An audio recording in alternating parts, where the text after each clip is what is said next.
at PRI. Come here every year and really have a good time. You find all your vendors and friends, and it's just a hoot. Last year, I happened to stumble by this booth here where we're at, and Darrell was such an incredible salesperson. He talked me into that product, actually, so it sold me. But I decided to spend a couple bucks and upgrade my valve train, and I tell you what, I'm ecstatic with how well this worked. So in the category of this Nitro-Tech Talks that I've been doing, you all been watching, thank you very much, this fits in that at a level I can't even speak to. So I brought in the best that there is, and this is Darrell Reid. He designed these things and makes them, and I want him to tell you a little bit about why I bought them, because they're awesome. But I'm going to have him tell you why they're awesome. Darrell, thank you for the time. Thanks for talking to me here for a few minutes. Tell me about your product. Okay, so when we initially designed this, we were looking at number one, rigidity and reliability. The number one with rigidity is the previous products that we had seen where there was some damage, they were cracking. I've experienced that. I've had broken stands. I had to have several spares because of all the stands we broke. You could take this entire assembly on the other stuff I had, and you could twist it like this, and there was just flex and give in it. It just had a lot of movement. This has about zero. There's a huge difference. It's awesome. Yeah, we tightened up the tolerances on the shaft to the bore, and also the rockers themselves are much more rigid than previous versions that were out there. So the rigidity, the I-beam construction, the distribution of the load across the rocker, through the rocker, and that's what we attained here. All of the energy that's going into the push rod, into the adjuster, goes across the beam. It doesn't stagger.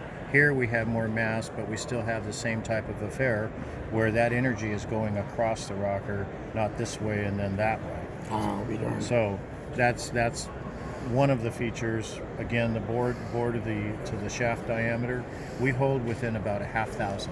That's crazy. So that amazing. tightens the entire assembly up, gives it some added rigidity.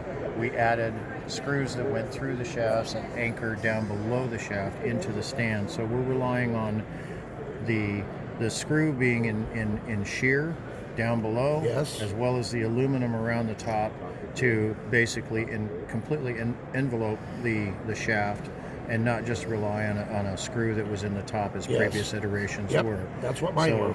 What we have is a shaft and it's a 1/4-inch wall shaft. Wow. So that gave it additional rigidity. Yep. One of the other things we addressed was the oiling, the full-time oiling. Yes, which I did not have until now. So this is cool. We're using the oiling adjuster, the side oiling adjuster that folks have been using for many years. However, what we did was we gave the full-time oiling through the shaft hole here. The oil's coming through the shaft. It's going directly to an annular groove that's in the rocker, forcing oil into the adjuster. And with the full-time pressure, as soon as this thing goes into lash, the oil flushes the cup out. It's amazing. So it takes the heat away, it gives it a little bit of lubrication in there, and it goes back to work for the next cycle. It's amazing. That's been a huge difference for us. It's awesome. And we've done that on both sides. You can see the oil hole here and the oil hole here, so that gives us full-time oiling to the rocker. It also supports, there's a banana groove underneath that the oil is directly in line with the valve. Wow. So all of the pressure that's being expended when this thing is being opened, there's still a hydrodynamic wedge of oil down underneath the rocker. So that supports the oil, basically floating and keeping the bushing away from making full contact with the shaft. Wow. So that gives us the added feature there. Some of the changes that we made to the original equipment stands, we closed up the gap that was up here, added this material in here. Yep. We added material in the height right here, more on the exhaust side than the intake, but we still added material there. And we added the sloping material so that we distributed the energy. The old stands cracked right in this area. That's right. And so we added the tapered feature, or the radius on there, and we sunk the counterboard down into the part so there were no sharp edges on the outside. Tapping on my experience in aerospace and aeronautical engineering.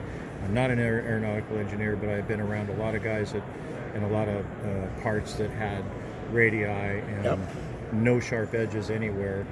and no sharp intersections. Right, that's right. 'Cause that's where cracks That's where it'll happen. propagate from in a high energy environment such as this. The other difference that I saw going to your product was my exhaust rockers didn't have a roller. They weren't a roller tip. It was just a shoe thing, but that's way better. Correct. We have the roller on there, so if there is any misalignment with the valve, when I refer to any, I'm referring to a small amount. Obviously, if there's a large amount of geometry difference to where the roller is not centered on the valve, it will try to push the valve out right at the hit. And that's what the scrubber rocker did. Right. It wanted to push the valve and bend especially on the exhaust. The exhaust is working harder than the intake. So it would want to bend the valve out, and then the valve would go down the hole like that and come back up. So it would create an oval wear pattern in the valve guide. Right. And you may have seen that in your teardowns. So the roller on both sides, it allows the valve to move freely underneath the rocker. Well, we've been thrilled with them, absolutely thrilled. They've just been absolutely bulletproof, and I just couldn't be more happy with the product. I don't understand all the technology there, but I appreciate it. It works great. So we love it. It's awesome. And we did change, not change, but we added a feature. We did some dyno pulls. There was some erratic behavior, even though this system is very stable. One of my customers that has a dyno was telling me that the dyno pull showing on the trace was a bit erratic, and also they were beating up the plug tube right next to the intake rocker. So what we discovered was that the rocker was bouncing like this, and when it would come into lash, there would be just a little bounce, but it was fluttering. And at the higher RPMs, and when the RPMs were 75, 79, 8,000, 8,500, it wasn't as much of an issue.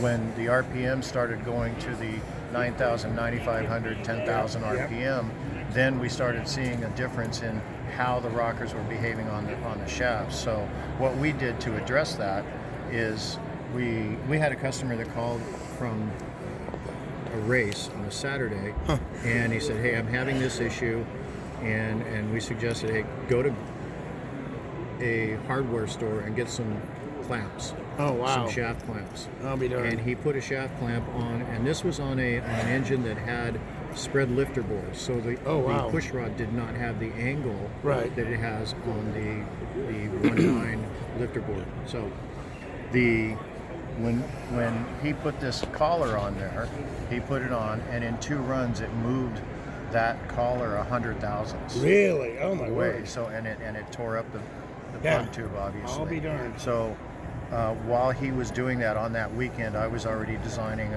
something to put in there. And we thought about a solid spacer. But what I came up with was the 2-piece. It's like a clamshell. Yep. And so we put that on there, and basically it keeps the rocker at home, doesn't allow it to float over, and it gives it a positive stop so that it can't go anywhere. Yeah. We have that, and of course this is the exhaust underneath here. Yeah. The exhaust has been cleared to allow the plug tube to go by. That's cool. And so what this did was the initial trace was it was faceted. So the dyno pole was flat, flat, flat. When we got these on and they did the test on that, it was a nice smooth curve, and it picked up about 20 to 30 horsepower. Wow, that's crazy. That's why we went That's with neat. those. So they stabilized and gave it more stabilization, to an already stable system. Right. So one of the few benefits that I have in my car is that we don't see that kind of RPM. So with a fuel car, if we can go out the back end at 6,400, we're elated that we could get it that high. So we just don't have that crazy RPM, thankfully, because we turn stuff up as it is. So we've got the springs. It just works great. But that's really cool for the funny car dragsters that have that crazy RPM. Wow, that's awesome. Well, this has been fantastic, man. I really appreciate it. Appreciate all the stuff you know, so I don't have to know that. I just get it bolted on and get the benefit of it. It works great. Right. So we're elated with the product. So what we offer is continual support.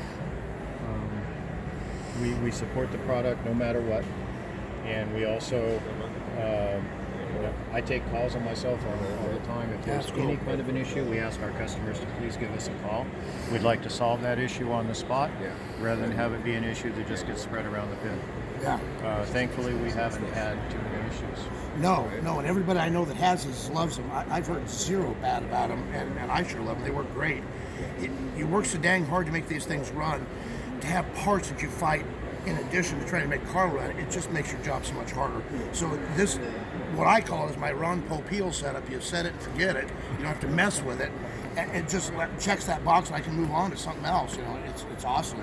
So we're very happy camper customers of Darrell Reid's. He's in the pits coming through frequently. I've seen him at the track numerous times checking on our stuff. I've still got spares from the old stuff. I had so many stands and rockers and shafts and springs because you needed them all the time. I don't have much for spares for this because we don't need them. I haven't heard about anything, so we're elated. So anyway, I just wanted to show you all what we have on our rocker assembly and why. And Darrell knows all the technical stuff. I just know they're awesome. So we're here at PRI, and I wanted to introduce you all to Darrell Reid and a little bit of the Nitro-Tech Talk from PRI. Thank you all for following us. Please like, subscribe, and share, and please do that stuff. It helps us help you. Appreciate y'all. Thank you for following us. We'll talk to y'all soon.